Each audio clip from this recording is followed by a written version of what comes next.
Hi all welcome to Crick Arena. 14 വർഷത്തെ test കരിയറിന് ഇന്നലെയാണ് വിരാട് കോഹ്ലി ഒഫീഷ്യലായി കൊണ്ട് വിരാമം കുറിച്ചിട്ടുള്ളത്. ഇൻസ്റ്റഗ്രാമിലൂടെയാണ് കോഹ്ലി വിരമിക്കൽ പ്രഖ്യാപനം നടത്തിയത്. ഇത് തികച്ചും അപ്രതീക്ഷിതമായിരുന്നു. ഇത്ര വേഗത്തിൽ കോഹ്ലി വിരമിക്കുമെന്ന് ആരും സ്വപ്നത്തിൽ പോലും കരുതിയിരുന്നില്ല.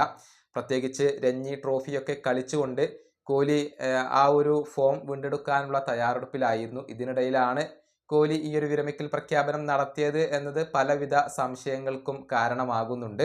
ഒരു അപ്രതീക്ഷിതമായ തീരുമാനം തന്നെയായിരുന്നു ഇത്.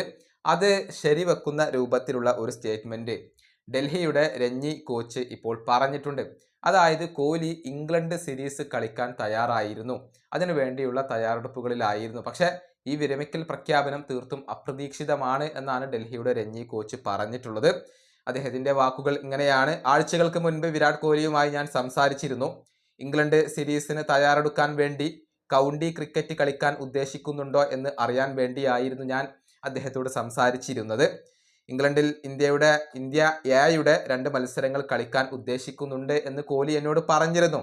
2018 ചെയ്തതുപോലെ ഇംഗ്ലണ്ട് സീരീസിൽ 4-5 സെഞ്ചുറികൾ നേടാൻ ആഗ്രഹിക്കുന്നു എന്നും കോഹ്ലി എന്നോട് പറഞ്ഞിരുന്നു. ഇതാണ് ഡൽഹിയുടെ രഞ്ജി കോച്ച് പറഞ്ഞിട്ടുള്ളത്. ഇങ്ങനെ ഇംഗ്ലണ്ടിനെതിരെയുള്ള ടെസ്റ്റ് പരമ്പര കളിക്കാനുള്ള ഒരു ഒരുക്കത്തിലായിരുന്നു കോഹ്ലി ഉണ്ടായിരുന്നത്. ഇതിനിടയിൽ എന്താണ് സംഭവിച്ചത് എന്നുള്ളത് വ്യക്തമല്ല. അണിയറയിൽ എന്താണ് സംഭവിച്ചത് എന്നുള്ളത് വ്യക്തമല്ല. നമുക്കറിയാം, രോഹിത് ശർമ്മ വിരമിക്കുന്നു. അതിന് പിന്നാലെ കോഹ്ലി വിരമിക്കാൻ ആഗ്രഹിക്കുന്നു എന്ന കാര്യം BCCIയെ അറിയിക്കുന്നു. BCCI ഇതിൽ നിന്നും പിന്തിരിപ്പിക്കാൻ ശ്രമിക്കുന്നു. എന്നാൽ കോഹ്ലി കൂട്ടാക്കുന്നില്ല. അങ്ങനെ വിരമിക്കൽ പ്രഖ്യാപനം നടത്തുന്നു. ഇതൊക്കെയാണ് സംഭവിച്ചിട്ടുള്ളത്. പക്ഷേ അണിയറയിൽ എന്താണ് സംഭവിച്ചത് എന്നുള്ളത് ഇപ്പോഴും വ്യക്തമായിട്ടില്ല.